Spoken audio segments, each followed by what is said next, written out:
This episode is sponsored in part by PTZ Optics. Why need a cameraman when you can just do it yourself? Visit ptzoptics.com for more information. Hey guys, welcome to another edition of Broadcast Now, the show that talks about everything that has to do with broadcasting, live streaming, from your cameras to your microphones to just about anything on how to get your content out to the world. We are joined back from a week hiatus for all of us. We've got Mr. Marty McFadden from podjam.tv. How you doing, Steven? And by the way, happy birthday from last week. Hope you had a good week off. Yeah, I did have a good week. Yeah, my birthday was, the 15th, a couple days ago. So another year, another trip around the sun, all that good stuff. That's right. There you go. Also, we've got from the Palacio Studios, towering 13 feet above South Mercer Street. I got that. I got it, dude. I got it. I've been working on it. We've got Mr. We're coming to you live. Coming to you live. 13 feet. And when I move the studio, does it go up 20 higher? Feet. Hey, happy birthday to you, Steven. How does it feel to be, what are you, 37? 42. 42. Oh, all right. I'm getting close. Yeah. Retiring soon. No, not soon enough.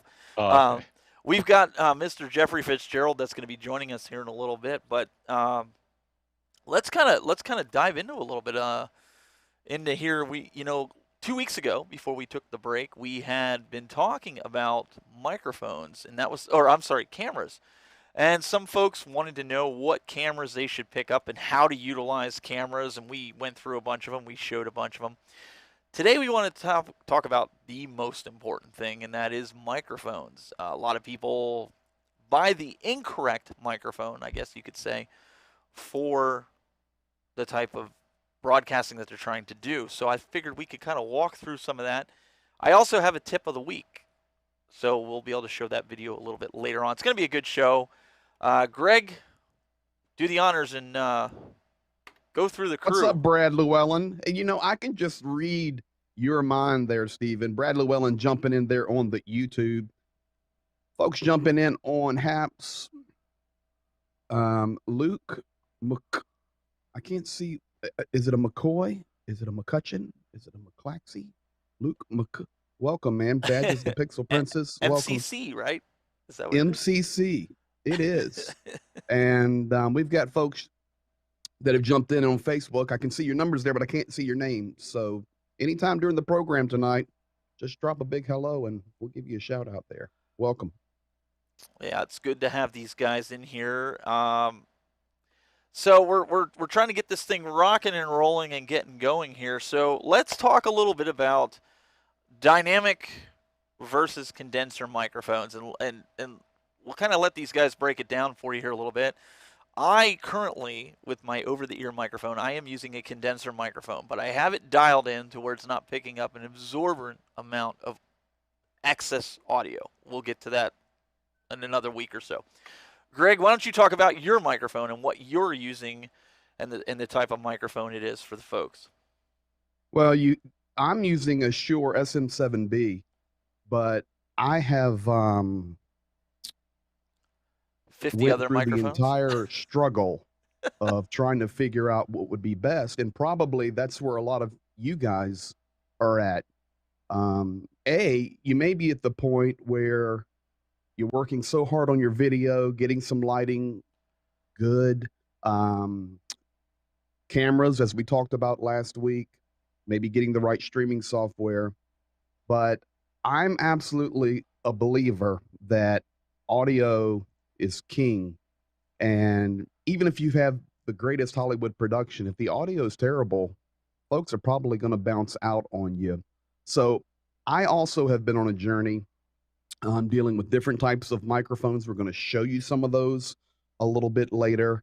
But I am actually using a Shure SM7B, and I absolutely love it. It is a larger investment, but well worth it. I'm a believer in XLR over USB. That's my personal. We're going to talk about interfaces.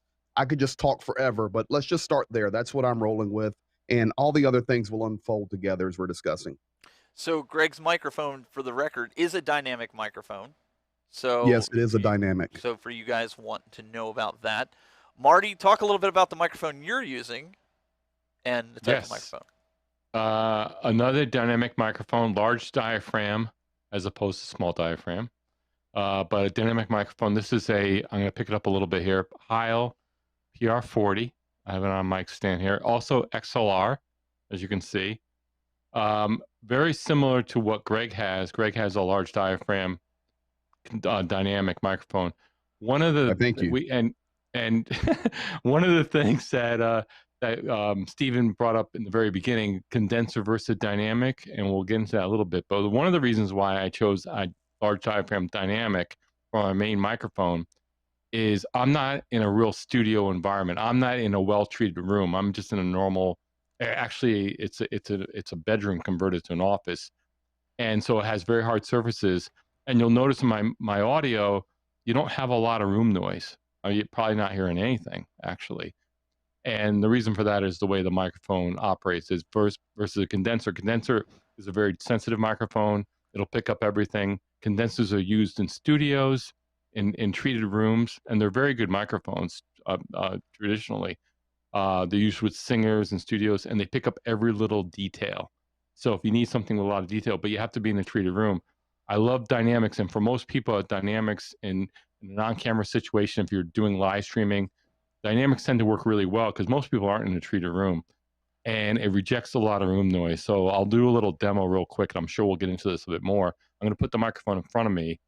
This is what's called a top address microphone, and it also has high rejection in the noise or the sound. So if I move to side, if I move over here, you're probably not hearing me very well up to the side. But if I move across the top of the microphone, you'll hear me better. Same thing over here, you're hearing me less over here. So not always dynamic, meaning that it doesn't have any power associated with it. So it requires a lot of gain to really operate well. The other thing is this is what's called a cardioid pickup, meaning that it's directional. So that's what you're seeing when I move my head across here, where it only picks up right in front of the microphone.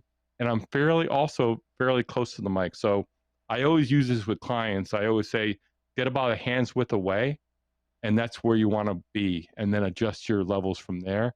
And that's what's going to give you that nice full sound. I see a lot of people, the mistake people make with dynamic microphones is they use them way out here. And you probably can't even, I don't know if you can see it. And then they crank up the gain. And they crank up the gain, you're hearing all room, and you're not hearing me. You bring it nice and close, you're hearing me and not the room, and you can level your volume, and you can have a nice presence. So we're also hearing proximity there as you we're working the microphone. So this microphone as well, the Shure SM7B, is a cardioid dynamic. So this is what a cardioid pattern looks like coming out of your microphone. So it is directional to where you're speaking. It looks like a heart. Now for the Shure SM7B, and Marty was talking about trying to get extra gain. This is not a microphone designed to be used at distance, but it's up close to your mouth. Mine is just a couple of inches away. My hot spot is right on the bottom of the microphone. It's marked. Right now, it's not picking up other sound. I am in a treated room, but I've got the air conditioner ripping over here. You can't hear it. The microphone's doing its job. The main reason I like the SM7B is because the diaphragm in this microphone is actually way down deep in the microphone, and that helps to even knock out more sound to the left and right. The problem with that is this microphone is notoriously terrible for gain structure. So if you are thinking about going to this level of microphone, especially a Shure SM7B, I'm going to have to recommend that you get a booster like a Cloudlifter CL1 to pop your gain up about 20 dB. It really helps you on your mix. But what happens is with this microphone, it's such a flat frequency response, you can shape or tailor the sound the way you want using virtual plugins, EQ, reverb, delay, whatever you're doing for your application. These are all fantastic microphones. And I'll get into a little bit of some of the other microphones for different applications that I do have available here, but let's give a warm welcome. The band is back together. We have Mr. Jeffrey Fitzgerald. He snuck in. I don't know if you all can hear me. Then the band is back together. We can hear you. I don't believe it. I don't believe it at all. We got us all here. Oh my Everybody's gosh, back. you got Welcome, Marty Jeff. there too. It's awesome. Yeah, it's good to see you guys. Greg, nice to see you too, bud. Good to see you, Jeff. I broke rule number one with live streaming, which, Steve calls me up. Obviously, we're buds. He's like, hey, you told me you were going to do this show 3 weeks ago. You're going to do it. I'm like, yeah, I'll be there. I was in Gettysburg live streaming from the David Wills house where Lincoln finished the Gettysburg Address today up until about 5. Yeah, 2-hour drive, traffic, all that good stuff. And then I get in and I realize I took my Blackmagic quad capture card with me up there. I had to find my mage well, all this stuff. So rule number one that you learn is don't do what I just did, because what is it now? It's like almost 7 o'clock. So, Well, he got in here, and I know there's some chatter going on here in the chat room as well. Base Chica says, I debated between the Shure and the Electro Voice, picked up an RE320 open box, and it sounds great. And then she goes on to say, let's add that comment up there. I considered more expensive Electro Voice models too, but for conference calls or live streaming when you aren't editing in post, the RE20 does the good job. So Now, is that the RE? Is that a dynamic RE320? I'm familiar with the RE20, but is the 320 a dynamic large diaphragm dynamic? that I don't know. know. I'm not familiar with that mic as well. Yeah. Anybody else know? yeah, Marty, I was Yeah, thinking the it's same thing. It may be a new it's model. cardioidynamic. Is it okay? Okay. It's a nice That- microphone. Yeah, Okay. that's a good selection. The Electro Voice makes great products as well. So let's dive a little bit into this. I'm going to kind of switch gears here, and we're going to go over to my other camera here, which is partially why I'm wearing a wireless again. And we talked about this. So right here, Jeff, you film in the field. You know all too well about these great shotgun mics, and this happens to be one that I have from Rode that I use, the Procaster. I use this a lot with my HA40 from Canon. And for those that don't know, you get the traditional windsock that's on it, but these come off, and you can put on what's known as the dead cat. And most people aren't aware of what a dead cat is for. But Jeff, you were talking about. Why don't you talk a little bit about this? Why, in the location where you were outside, why would you want to use something like this? Well, the way that particular item, that element that goes on the end of that microphone is designed, it's really designed to cut down on wind noise, allowing some flexibility, some flow without having anything that can actually create noise around the microphone. Even if somebody's holding a microphone, even if it's a handheld and not a shotgun, if they move their thumb just a little bit, sometimes you're going to hear that in the microphone.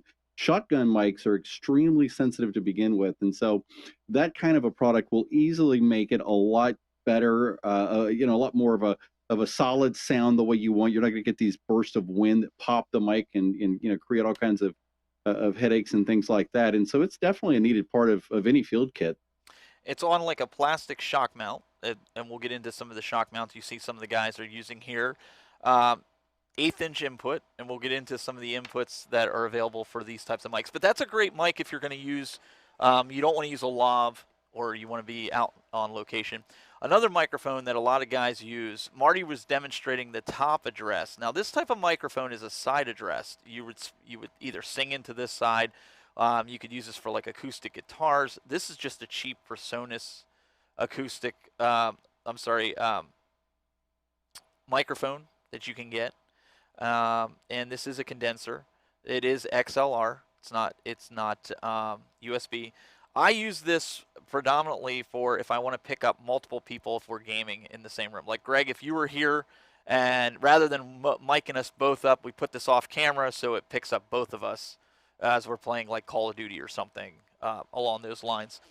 The other microphone I like to use, and I use this many times out on location, it's the Heil handheld. I think this is a, let me see what I can get the model number. I think it's a 232, I want to say, but you can look on their website. This is very comparable to the Shure SM58 microphone. So, I mean, you could beat somebody with it, not that you'd want to, but it has the XLR inputs on it.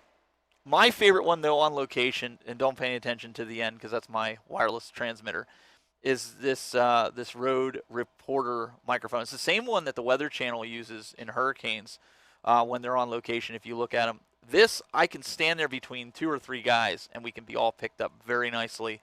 It is a condenser, the Rode Reporter. Great microphone. I have 2 of these that I use on location when I'm interviewing different folks. And then, of course, my go-to microphone, which I have, is the Heil PR40. This is the one I use a lot of times with podcasting and broadcasting, and it does have a pop filter that was designed really for the RE20 microphone, but you can get it, and it just clamps onto the side of the microphone here for the PR40. And then I have the shock mount from Heil, which suspends the microphone in it and prevents any kind of noise from the microphone banging around, or if you hit the desk or whatever. And then this screws on to your stand. As you saw Greg, he had an arm. You can hook them to arms. You can hook them to a desk stand. It's really, really, it's got some good options for that. We'll get into some of the connections in a little bit, but Marty, I'll flip it over to you. You've got a few microphones sitting there. Yeah, add to your built like a tank microphone. This is a Shure. Now Shure has the one that everyone's familiar with is SM58. This is the cheaper younger brother, the SM48, which is only about, I think I got like 4 of these, like $30. I mean, these are like cheap, but they're built like tanks. They're dynamic cardioid. You can see I took the top. This is the windscreen. Sometimes you've seen Shure mics. They have a different windscreen on it, the slimmer windscreen, the SM58 for singers. But what's great about these mics is, as Stephen mentioned, they're built like tanks. This one happens to have an on-off switch, which makes it convenient if you need to turn it off and on, if that's the only way you can mute a mic. But what's great about these are great in the field. They're great for singers. You do have to use it very, very close. They're great at rejecting room noise. It's a very inexpensive dynamic microphone to get into. So these would work if you want to get something cheaper. You don't want to spend, like this Heil is $350. Greg's Shure SM7B, I think, is north of $400. They're not inexpensive microphones. They're great. They're worth every penny. But if you're just starting out and you want to get a good dynamic microphone, the Shure brand is, and even what Steven showed, the Heil, these are great, fairly inexpensive microphones, get you started. And they have all the characteristics that you would need or would want in a microphone, especially in a non-studio environment. So that's that. The other microphone I have that I'll show you is the ever popular, now this is, everyone hears, a lot of people hear about the Audio-Technica ATR 2100. This is its cousin. I think this is the ATR 2005. I think that's the model number. The reason I got, and they're very similar microphones, basically the same. The only difference is this is in a black case, has a different windscreen. The ATR 2100 is a silver case. What's great about these microphones here, this is about $60, $70, depending on Amazon, depending on what day and the demand. Well, what's great about these microphones is inexpensive. They sound fantastic. They're a dynamic microphone. But the real kicker is at the bottom, you'll notice that it has the XLR connector. So it's a professional microphone. You can hook it up to a mixer or interface. And we'll get into interfaces a little later. But the other thing it has, and you're probably not going to see it very well, it's a little connector right here. The little, like, am I pointing? I'm not pointing to it right. But the little connector right next to it, the little rectangle, that's a USB connector. So this has a built-in sound card basically in the microphone. So it's a great microphone start because you can hook it up to your computer via USB. So if you're just getting into live streaming, you get one of these for about $70. Hook it up, put it on a mic stand. And I recommend, it comes with a very flimsy mic stand. And I tell clients to get a real mic stand. So these little desk stands, this is on stage stands. Amazon has them. And I got a microphone clip here as well.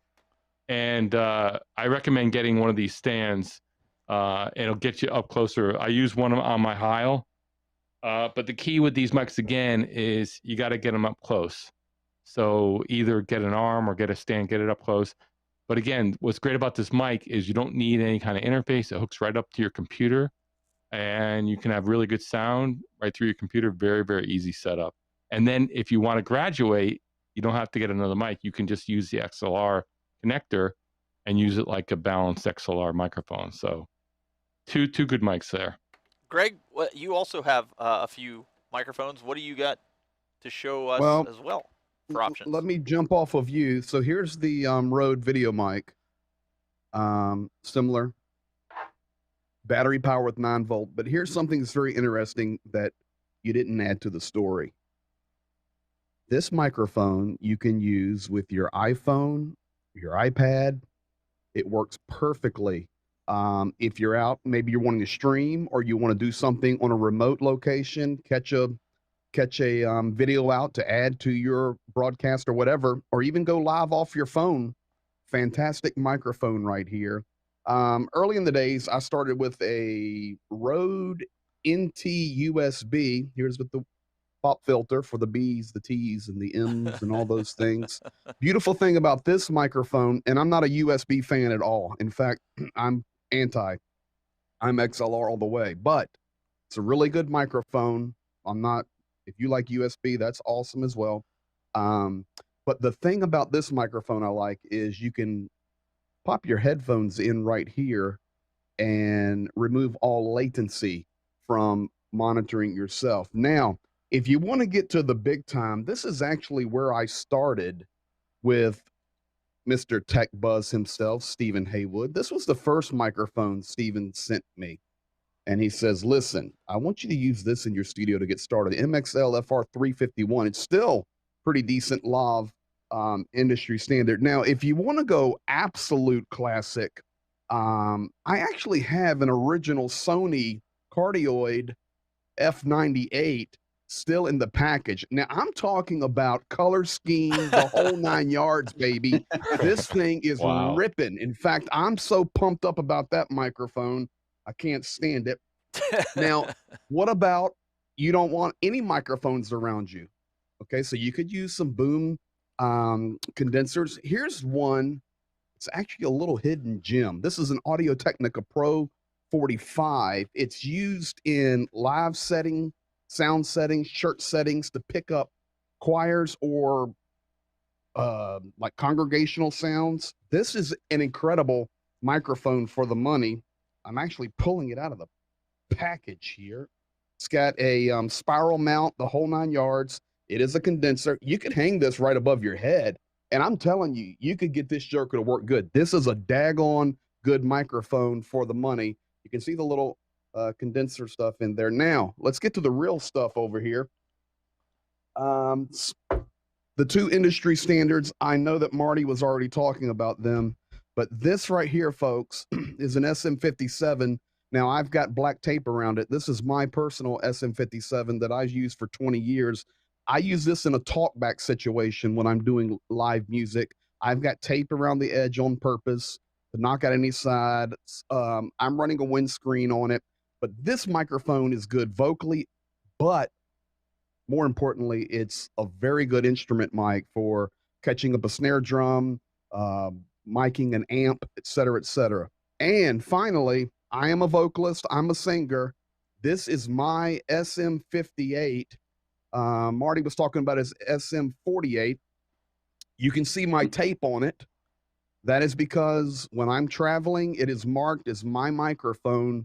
Nobody's allowed to touch it.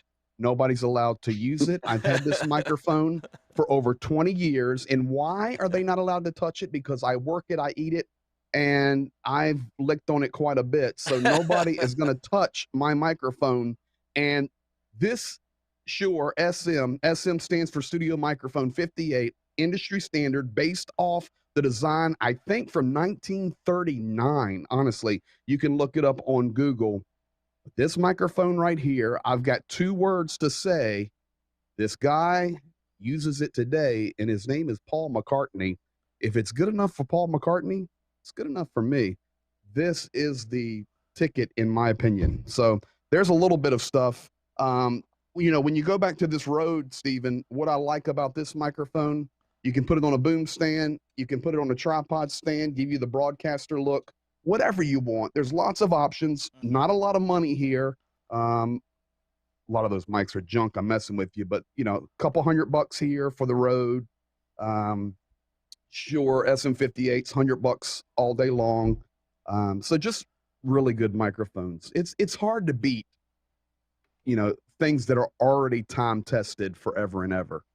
It's just give me an SM58. Bye. Yeah, and Jeff, we want to get what you're using as well as any other microphones that you have handy. I know you just kind of got in. Brian Henry Yeah. says iRig makes great products for connecting mics to phones as well. I do have that microphone. I just couldn't find it. I found the dead cat for it, the iRig for the iPhone right I here. think I've got your iRig. I stole it. No, it's There you go. in my my closet that I have right over here under the rack. know the closet. It's in there somewhere. So Jeff, what do you got? What are you using? Talk to us. Yeah, it's really cool to see because some of those microphones are microphones that are in my arsenal. I am a big fan of that Rode Reporter microphone. I've got one in my bag I carry with me everywhere. It is a little interesting being an Australian company. If you've ever seen the mic flag for it, it's not what we know in America is like the cube that sits under the mic. It's almost a device that sits over top of the filter or the windscreen with a big plate on top. Just kind of trivia there. I love that microphone. I love the SM7. I know that Greg's doing some great things with that. I started an internet radio station in 1999 with two SM7s, and those microphones to this day work extremely well. They absolutely need that cloud lifter. There's no doubt about that. And I like what Brian Henry said about talking about connected devices and mobile phones and things like that. And I'll tell you, here in the studio a couple 3 years ago, I replaced the SM7 that I had with an RE27. I got a really good deal on this microphone and really love it. I gave my old SM7 to a really good friend that had, believe it or not, a double lung transplant. Who's a broadcaster, and he's come back. He's doing More Joy Radio, which is Lee's his big thing, sharing a lot of positive work and things like that. But in terms of mobile devices, this is probably the coolest mic I own, believe it or not. This is a Sennheiser. And if anybody knows about microphones, Sennheiser is obviously one of the big names in the audio world, but it's got a lightning connector on it for an iPhone.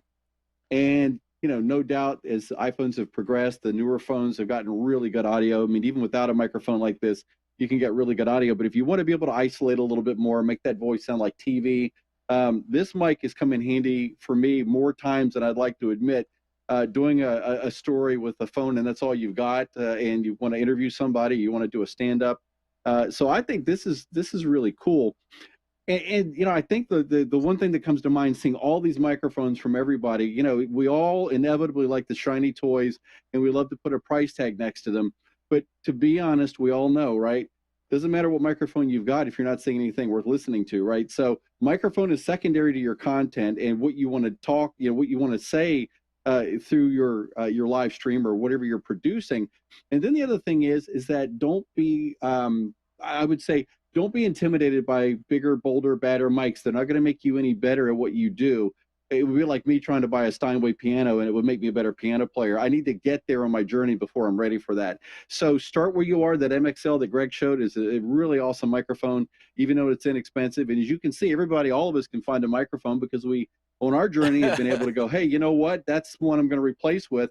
And Marty, that the ATR you've got with the USB on it, and the XLR, a good friend of mine had one of those a year or two back, and I thought it sounded freaking phenomenal and didn't even know what it was. So you can find some really, really great value out there and experiment. Try some things. If you can buy something where if you really, really don't like it, you can take it back or send it back. But there's so many great choices, right? Oh, yeah. And before we get into showing some of the connections, because some people are like XLR, USB, I don't even know what any of that stuff is. Greg, why don't you tail off of a little bit of what Jeff had to say about what's going into that microphone, right? It's the content behind it, right? Yeah, let's talk about content. I think Jeff said it perfectly.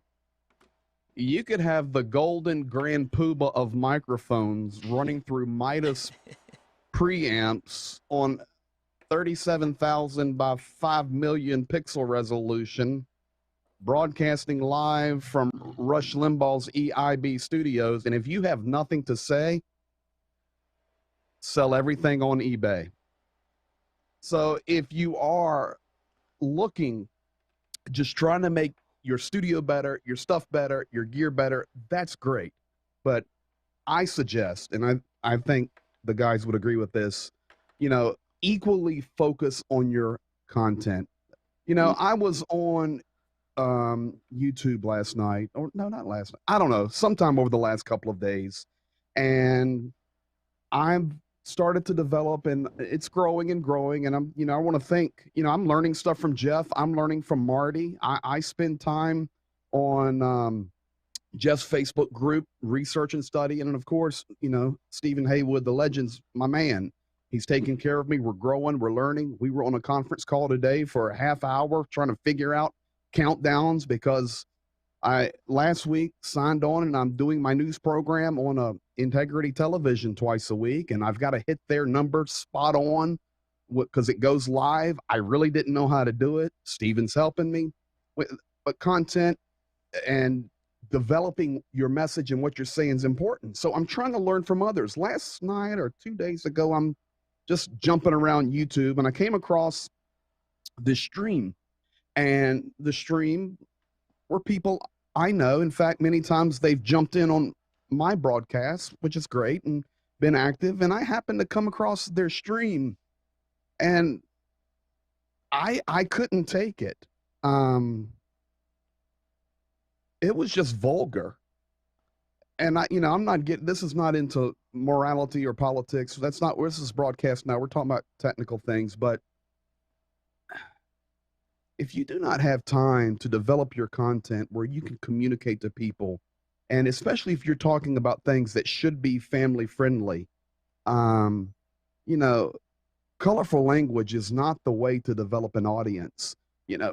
People that would want to pick you up, maybe sponsors, maybe groups out there wanting you to advertise their stuff or sell their stuff, they're not going to call you or send you a message and say, hey, can you pimp my microphone here? It's not going to happen if every other word is F this and GD that, and it's just no good.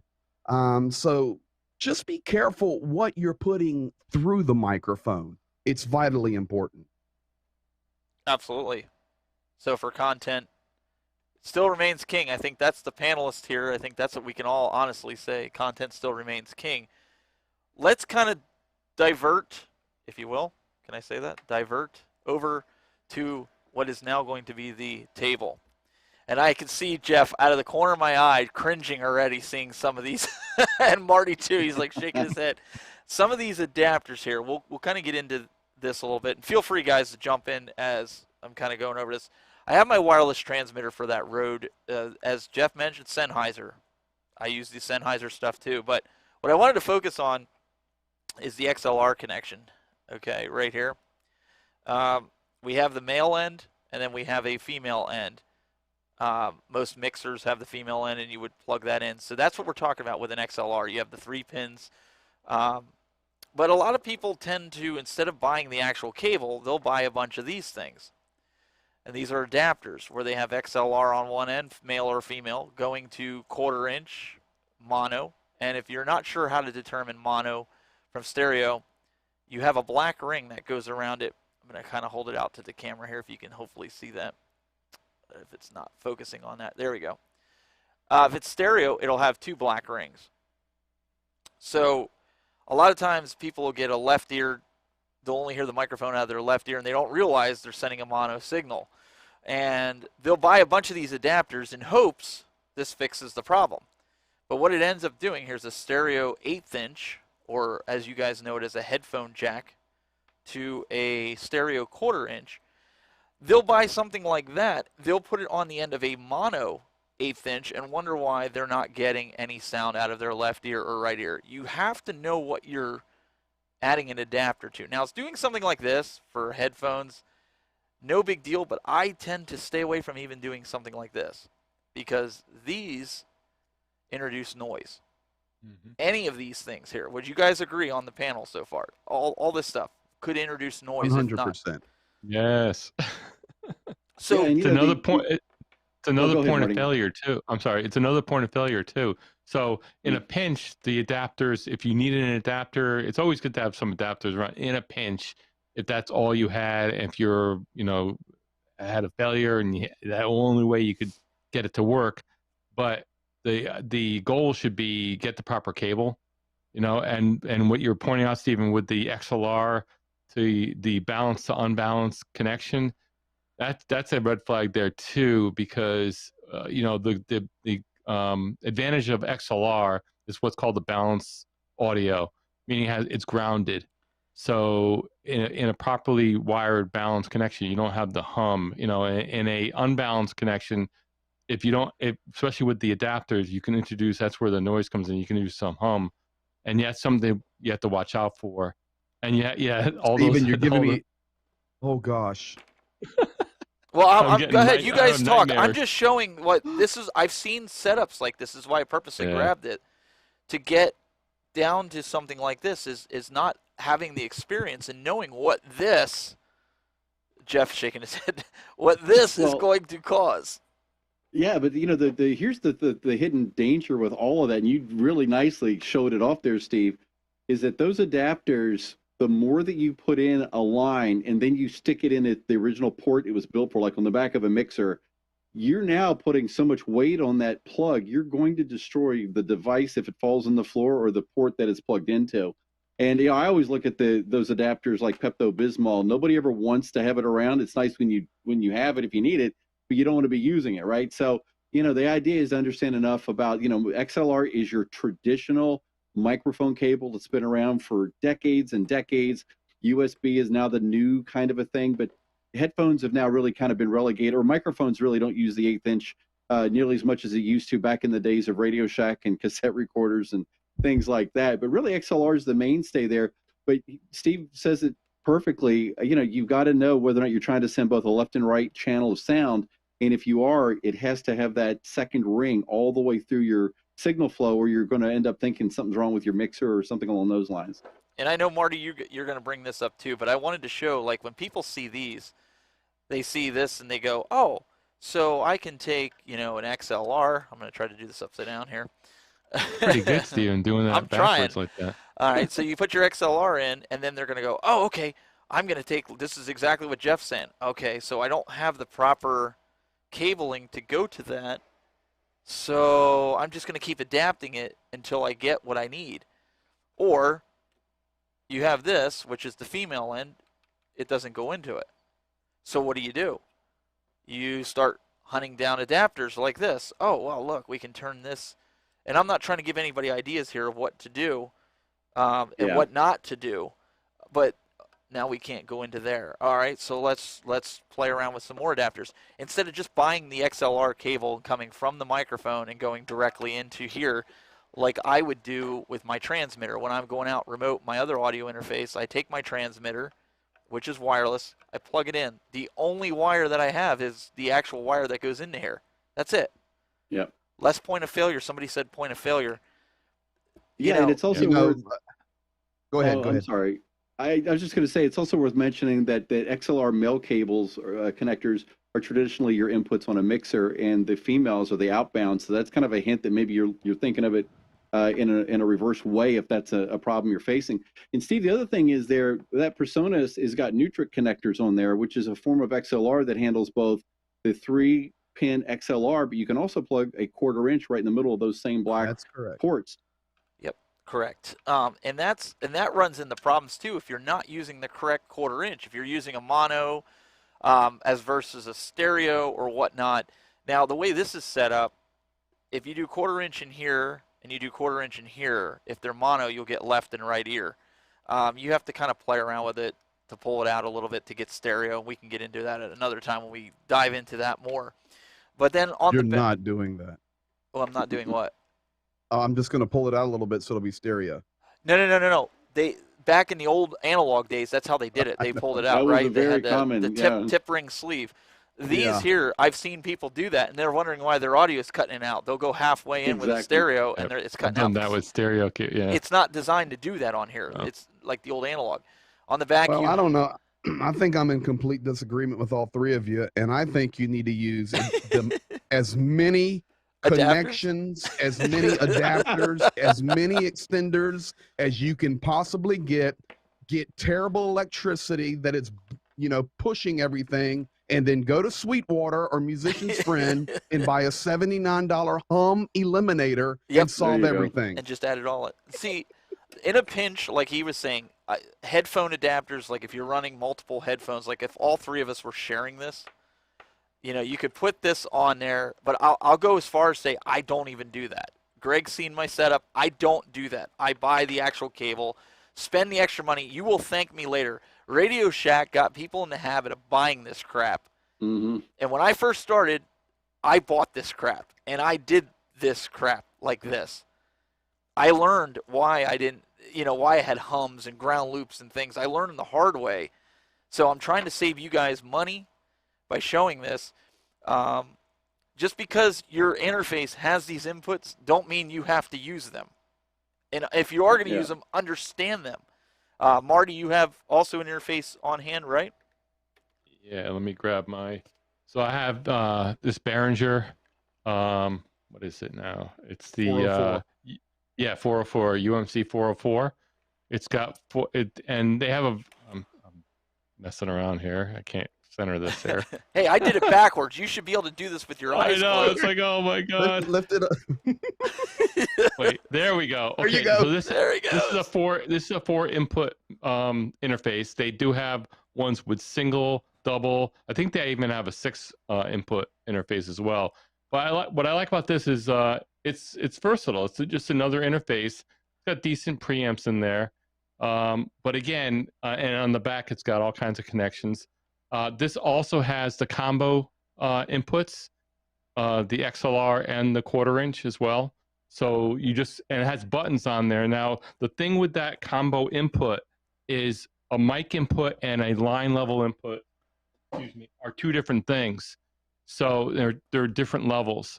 So when you're doing that, and the reason why it's combination is that you can say if you're putting in instruments, if you're a guitar or something, it's going to be at a different level. So you just want to make sure you select the level for the input that you're using. So a mic is going to be a line. I believe is higher. Is a higher input or higher level, and a mic comes in at a lower level. So just make sure you can hear it. If you select the wrong level, you'll definitely hear it on the mic. If the mic is on a line, it'll be way too low or way too high. I forget which one, but they're different levels. So just be aware of that. I use that same interface, and it does. It's got the line and the instrument inputs that you can make the switch, and it also has a pad. And the other thing I like about that is not only is it USB, you said it was versatile. It's absolutely versatile, but also it has the balanced outputs with XLR, Correct. which I prefer. So it's And fantastic. and I'll add something else on the Behringer is if you're using a software switcher like vMix, and since it's USB, you can pop it in there, and vMix will recognize each individual channel, which is great. So you're able to input multiple mics, one USB connector to your computer, and you're able to then control it in your software switcher as well. Absolutely.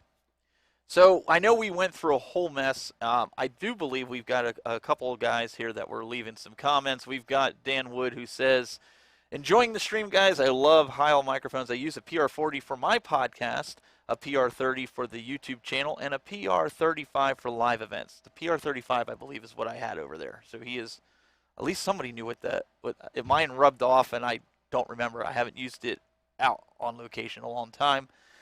Joe Zahitis in the chat, he says, topic, mic, subtopic, cables, Mogami, or however you spell that. Better cables make a difference. Adapters, no. Okay, so there's a lot packed into that. Yes, we're gonna do. Joe is correct. We're just kind of hitting the surface of some of these things, just kind of brushing over to see what people want to see with these topics, because we could spend weeks and weeks and weeks just on microphones. Let me just say one thing about that. Yes, Joe, cable quality matters immensely. That's why you've got cables like the Radio Shack that are $4, and there's some that go upwards of $100 in the industrial circles for AV techs and things like that.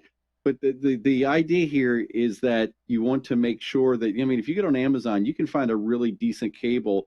If the ratings are fairly high, check the questions or the reviews, find out if people who are more professional, what they're doing, are responding, and you'll get a pretty good idea on what that looks like, right? If you're buying a stereo 1/4 inch left and right that goes to a mini jack single, and that's something you want to use, you can buy a HOSA cable for like $11 or something like that, and that's probably fine.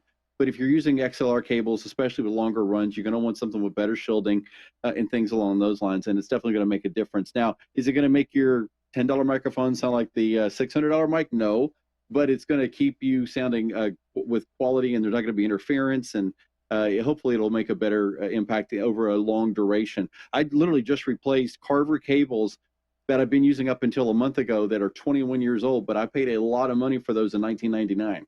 So it just depends on how far you want to go with it.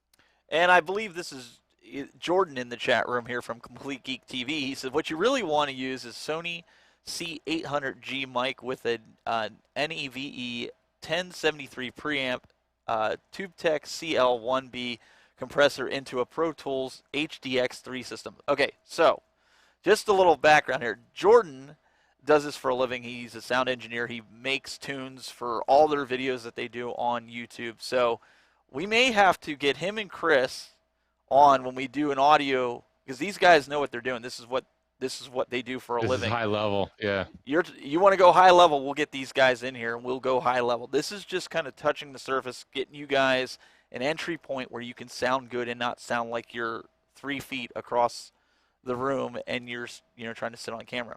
Now, one of the things that we like to do on the show, and we started doing earlier on, was give you guys a tip of the week. Now, one of the things that I like to do when I start my stream or when I get ready for a show, now this isn't everything, but to get my gear up and running, this is a 10-minute video. I am going to preface that.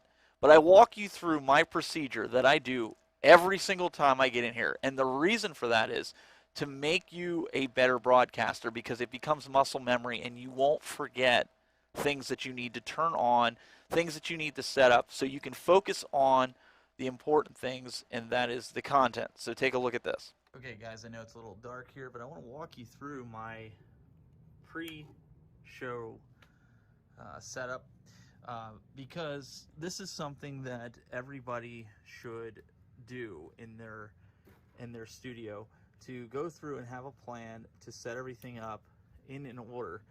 This is going to be your tip of the week, because if you don't do this, you run the risk of something not being turned on or not working.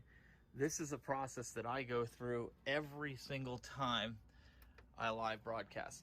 I have things set up in order, and as I'm going through here, I turn power buttons on in between the screens on the bottom here. So let's just open this up. I'm trying to do this one-handed. Okay, all 3 laptops in the front have been turned on. We're going to go to the back. We're going to turn this on. When we come around, we have this light here, which is my key fill light. Okay, and then turn the keyboard on. I also turn on the monitor for the TriCaster, and then I pull back that cover, turn on the joystick, turn on that screen, and then I come over here, turn on the monitors for everything here. Let me just move that out of the way. And then I come over to the rack, hit all the switches, turn them on. Then I open this up, power on the live to air system, and then power on this camera, let it do its thing, power on with the remote, the back TV, and then I come over and I grab my remote, turn on the studio lights. Then if there's colored lights up top, I get them back to what I need them on. These I usually keep colored because nobody's sitting over here, but at least here I have that set. And then I turn on my HDMI output, so that way I see my video. I can then hit cam 1 and get that the preset going for that. Cam 2, I think it's 3rd preset. I think it's that one. Maybe it's 4. That's one of them. So once I do that, then I come back over to the neural net system, and I double click and open that up. And while I do that, I'm letting this boot up in time. so that way I can boot the TriCaster up. TriCaster's then booted up. Live to air's up. So then I just close this out, make sure it's selected on the Tech Buzz, which is what I want, and now it's ready to receive video. Over here, I'll just kind of log into these computers, which you guys don't need to see what my password is, but I'll log into there. I'll come over here. I can install update if there's any updates. And I usually do this, you can see it's almost 3:30, the show's not till 6, but I do this in advance because Windows is known to have updates. So I want to make sure that, or programs like this, that everything is ready to go, and you know, we're ready to rock and roll for the show. So over here, then I open my NDI, I open up my browser. So everything is ready. I come into the TriCaster. Since we're doing broadcast now, I'm gonna open the profile that I have set up for that. And while that's booting up, what I'm gonna do is punch in my code on this machine, which gets the neural net system up. But while that's booting up, I'm gonna go over here and change the HDMI input, because I have the HDMI input on this machine set for a different input. So now it's going to be set for the TriCaster's input. So in a few minutes you'll see a preview program show up on those. Over here I just have set up for those microphones. Let's hit continue and finish installing this, and we should be good here in a second. For some reason the TV is on this, so we need to change it. Instead of being on that, we need to change it to input, change the input. Maybe my batteries are going dead, I don't know.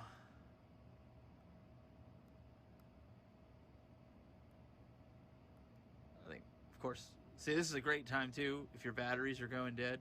It's a great way for you to get your, find out what's messed up and what's not. But that's pretty much it, guys. You do all this, you get everything rolling, and you're good to go for the live show. So let's go down to HDMI 1, because that's what I'm using. That should propagate now. It's Android, what do you expect? Android is slow as molasses. So let's come back over here. I need to punch my code in. I'm not going to show you what that is. Okay, while it goes through that. And then what we'll do, you can see it has my arcade background. We want to change that here in vMix. So all my backgrounds are inside of vMix. I want to say it's 13. No, maybe it's 11. Nope. I change them around so much, but that's my background for broadcast now, as you guys can see up there. And then that screen will be for the chat. So what I do is, on this machine, I remote into, there's a MacBook Pro over there that's connected to this monitor. So what I'm going to do is I'm going to remote into that machine here, and what I'm going to do is I'm going to bring that chat over. This is kind of my way to do it here. So I'm going to pull this out and bring it over, and you guys can see it's making its way over to there. I'm just going to resize it a bit so I can get it to fit all the way in. And then once we're in, I'll grab the corner and we'll stretch that puppy out, and that's it. So now I've got my chat there, which is set up so during the show I can read chat. I also will have chat set up here, but I also open up a browser on here to run chat with the same chat that's up there. So I know this is a long video, but I'm trying to give you guys a walkthrough of what I actually do before a show, so you guys can kind of get the idea of how long it kind of takes, and we're timing it, right? So we're doing it so we can see how long it's going to take. So let's see here. There's that. I want to go with another input. Do I have another input for this? That's that. Let's see. There it is. All right. So I've got that camera set up for that. I've got camera 1, and I've got everything pulled up in there. So I am essentially, with all intents and purposes, minus the wrong IP address that I have here. So let me change that and get that running. I think that is 79. And there we go. So there's chat there. Over here will be the neural net setup. So obviously I'm not going to go through and have you guys see me log in everything, but you get the idea. This is how I control the callers, my guests that come on the show. It'll be in through a browser. So just under 10 minutes and we're up and running, ready to go, ready to do a show, minus putting the microphones and stuff on. So I have to turn these on. Usually I don't forget to turn this on because obviously my microphone is right here. So if I don't see the lights and stuff on for my wireless system, I know to turn them on. But other than that, you know, you have your reruns playing here. You have your currently live right there. We're good to go. I still need to get that camera situated. So I believe that's camera 3. It is. Hit number 1. Preset. There, it's all zoomed in. So we're all good. Everything's up and running. Everything's good to go. I don't need to reboot anything because it's rock solid. And yeah, that's it. Well, this has been your tip of the week. Get your routine. Well, there you have it, guys. And I didn't show that to, you know, to make everybody's head spin or eyes pop or anything like that. But I do that same movement. Greg's been in the studio. I do that same movement, turning everything on every single time I do it. And I purposely do it that way because it allows me to not forget anything. Now, there's some stuff we didn't show, but for right now, just to digest that portion of it, getting the gear turned on, I'm sure, Jeff, I know you said during the video you leave everything on. Marty, you turn everything on. You have a routine, right? Yep. Greg, you have a routine turning your stuff on. So well, you trained me. I'm on and off. right. So it's really up to you. So you guys that are doing these live streams, I've seen Rainwater Games here. He says, as much as it takes me to power it up, some people could have videos out. Listen, quality takes time. You know, what you put into something is what you're going to get out. It's like anything else, right? You can't just go live and expect to have this massive show if you're not putting time in it. All these guys put time in their setups, right, Jeff? Yeah, and I think too, the other thing too, Steve, is that, there is meaning behind every device in that studio, right? The idea here is not to see who can collect the most monitors. That's one of the big things you're seeing now in a lot of streaming forums. You're seeing these 90 monitor walls and they still don't really know what they're doing in terms of how to create vision and meaning and emotion and how to lead somebody through a story. And the idea here is that each one of those tools are going to give you the ability to have a teleprompter. They're going to give you the ability to bring somebody in over maybe SRT, where you've got a really beautiful video feed where it looks like they're sitting right next to you. There's a million different reasons for those things. And so when they're valuable and they add value to what you're doing, then they're extremely important. And that time, you just back time for that studio. But Steve's exactly right. You got to have a cadence. You got to know if something's going wrong. It's like an airplane on the runway that's flying. All of a sudden a light comes on. You got to kind of know what's up there because your time slot's coming up and you either got to know to abort or to keep going and kind of cover. So I think there's a lot there that you could even unpack that over an hour. But and I've even slimmed down my stuff. Marty, you remember when we did Broadcast Now originally, I used to have a lot more monitors, and the reason for that is, like Jeff said, more monitors doesn't mean better production. More monitors, like I have additional monitors that I added from my original setup, but that was because when I have a guest in studio, like I've had Greg in studio, Greg has a monitor all to himself where Greg can see preview program, Steven, you're just not telling them the truth. First of all, speaking to what Jeff, we're not all in the same studio. It looks like it because Steven's doing a great job. But folks, let me tell you the truth. Steven's done a really good job, and his studio is amazing. But this is what he does for a living. He's a broadcast engineer. He works with multiple companies, multiple streams, and I know from learning from him, this is developed step by step by step. But whenever I am in his studio, let's just be honest.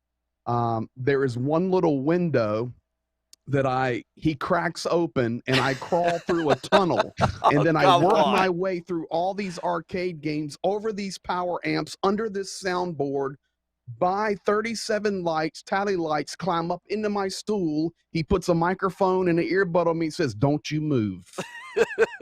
Am I right or wrong? The X on the floor, right? The X is on the floor. There's a catheter and a bottle of water. We're golden. That's exactly right. Just the way you tell a story is amazing. Yeah, I feel like we're getting into Electronic Alcoholics Anonymous. But it's true. It doesn't matter how big your setup is or how small your setup is. You have to have a cadence. You have to purpose it in your mind that I'm going to turn these things on in this order. That's going to make you better as you add more gear or you add more things to your production. It's not about who has the most gear. You got to make it work for you. And I've slimmed down a lot of things that I used to have because there's other devices that will do what I needed them to do.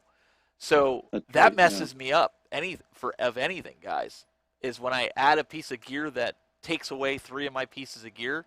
Like I almost get shell shocked. Like I don't know what to do because I'm so used to hitting 10 extra buttons. Now I only have to hit 1. Yeah, that is definitely, I think, something that you deal with as you learn what you're doing and you put something new in, and it's like, oh no, I got to relearn. But I think the other thing too, guys, and I think you all would agree that if we were to go in reverse and start removing gear, and you get down to the point where it's just a camera and just a microphone, and you got a decent light, right? That there is what's going to sell you no matter what. So all this other peripheral gear is designed to make things much more complementary and beautiful, and to help expand. Here with four people that look like CNN, we're all broadcast nerds and like that particular feel and style, which is where a lot of this comes from. But don't get discouraged, and definitely don't think that you need to spend thousands of dollars to have a voice in this world. If you've got a message and you've got a decent video camera and you're listening to the tips you're hearing here, number one, don't use those darn adapters from Radio Shack. You're going to be able to start telling a story. And Steve, when I interviewed you for my show, you were talking about the first week. You had what? How many people after your first show?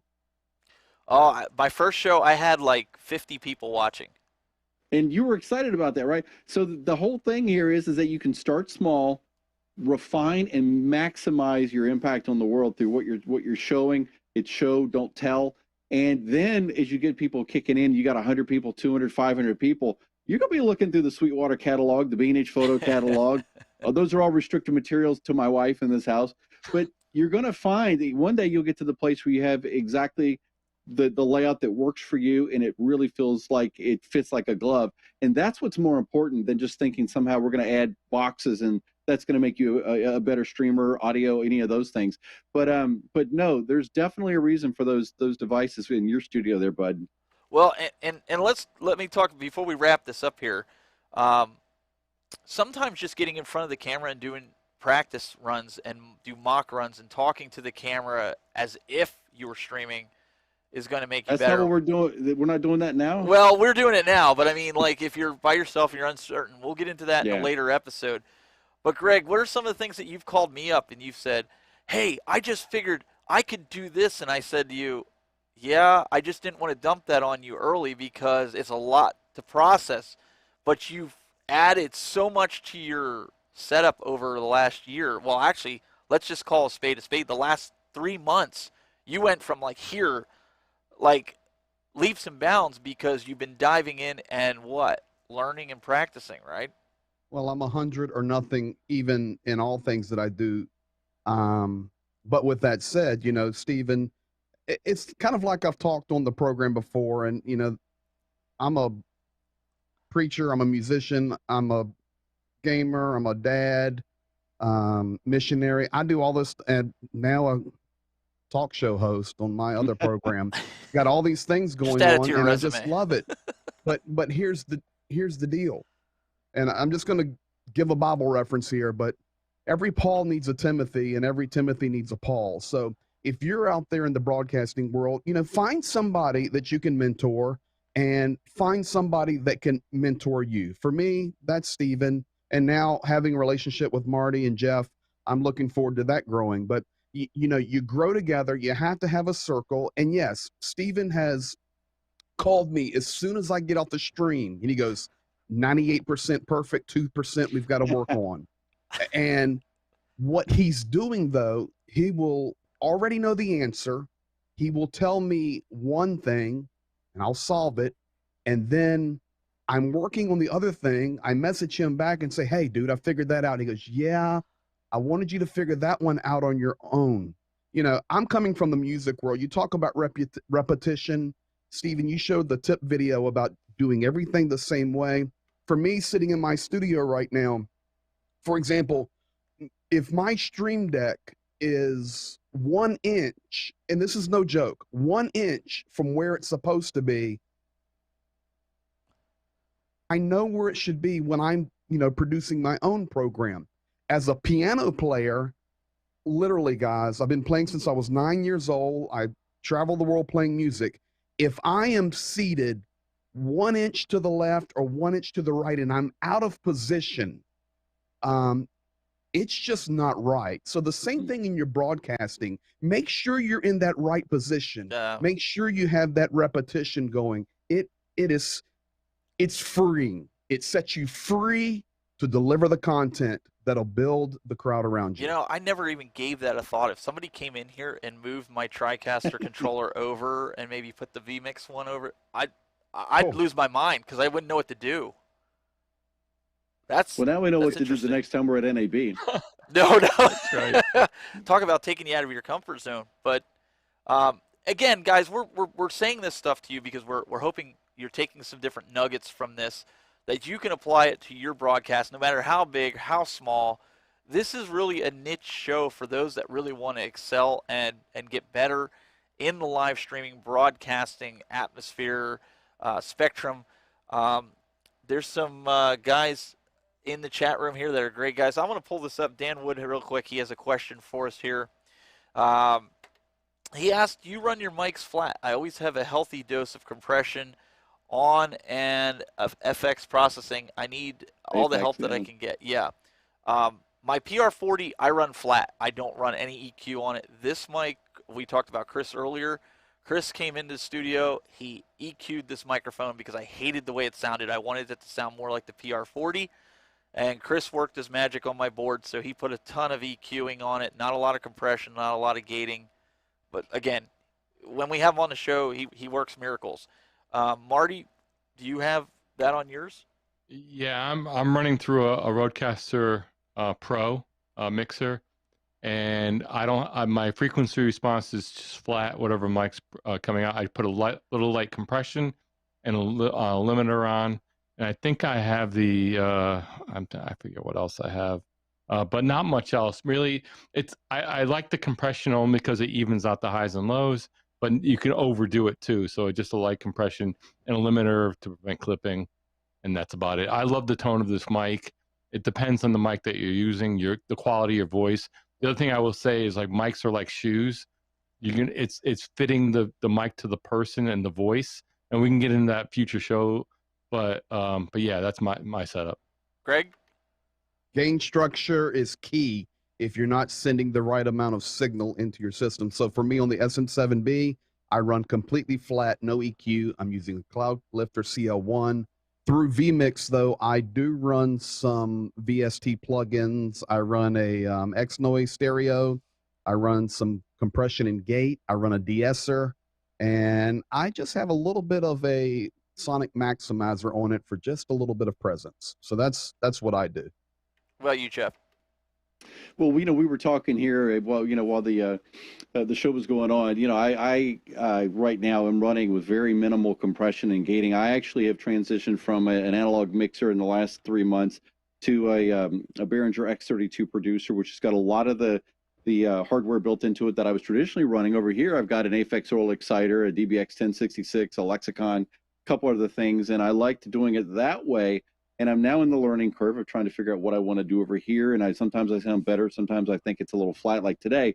But really, the key is, like everybody's saying, find that middle ground. But if you get excited, like with back when special effects first came out for video switching, everybody was doing it, and so when you overdo it, it doesn't add any value there. So just find, like Greg was saying, find something that sounds good, and everybody's saying, yeah, you sound like you sound decent. And I think the middle ground's probably the right place there. Absolutely. And if you guys have any suggestions of things that you want us to cover on this show and talk about, I know I've got a bunch of things that I've discovered over the last couple of weeks, and one of which vMix users would be of very interest, especially if you're running like Dante Audio or NDI Audio, having your vMix production switch on you just from audio.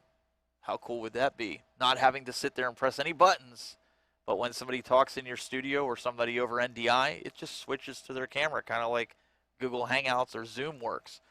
So there's different things like that that we want to kind of get into and talk about on this show. Maybe get into cabling a little bit more, talk about, somebody had mentioned quality, right? Different cabling. Give us your thoughts. Leave it in the comments below of this show. We're all going to have it on our YouTube channels, respectively. So let us know what you want us to talk about and what we want to get into. We want to give you guys the information that helps, but also give it to you in chunks that you can digest rather than hitting you with 3 weeks of information in 1 week. It's just not going to be something that you're going to get. So with that said, Jeff was late to the party. He knows how to make an entrance. But listen, you guys want to check him out? Go to jeffinhighdef.com and see all his information. Since he wasn't here, I got to do it now. He is a 2-time Grammy Award winner for his production. It was an Emmy. No, I would take a Grammy. He's going to be a Grammy. No, wait, come on. There it is. So he's already got the Emmy. So we're shooting for the Grammys next. So, but no, in all seriousness, go check it out. He is a 2-time Emmy Award winner for his work that he's done with the Fire Company and the videos that he's produced.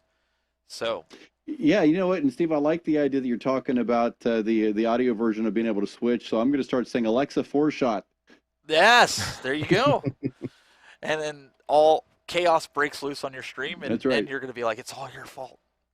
So, also, if you guys want to check it out, the Greg Terry Experience, go to youtube.com/Greg Terry Experience, and you are also on, as you mentioned Integrity earlier, Television. Integrity Television. There is a Roku app if you guys want to check it out every Tuesday and Friday at 8:30 p.m. Eastern time. And I've got it down, man. I've been doing my homework. You are legendary. And listen, guys, if you really want to get something special, send me a DM, direct message.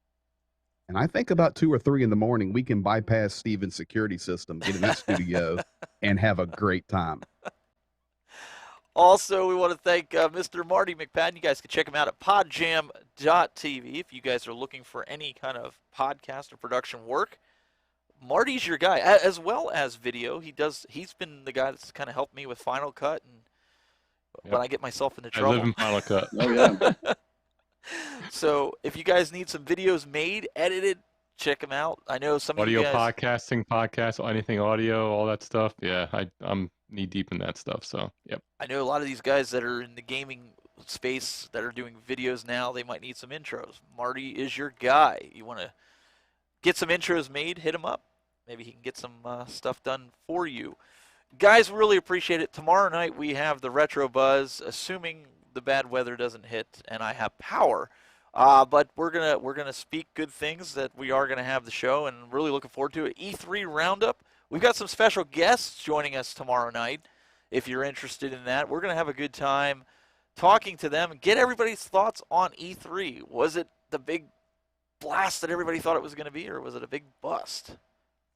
Gonna have to tune in tomorrow, 6 p.m. Eastern, here at the Tech Buzz. And we really appreciate you guys tuning in. We'll be back next week with more Broadcast Now. And until next time, keep it buzzing.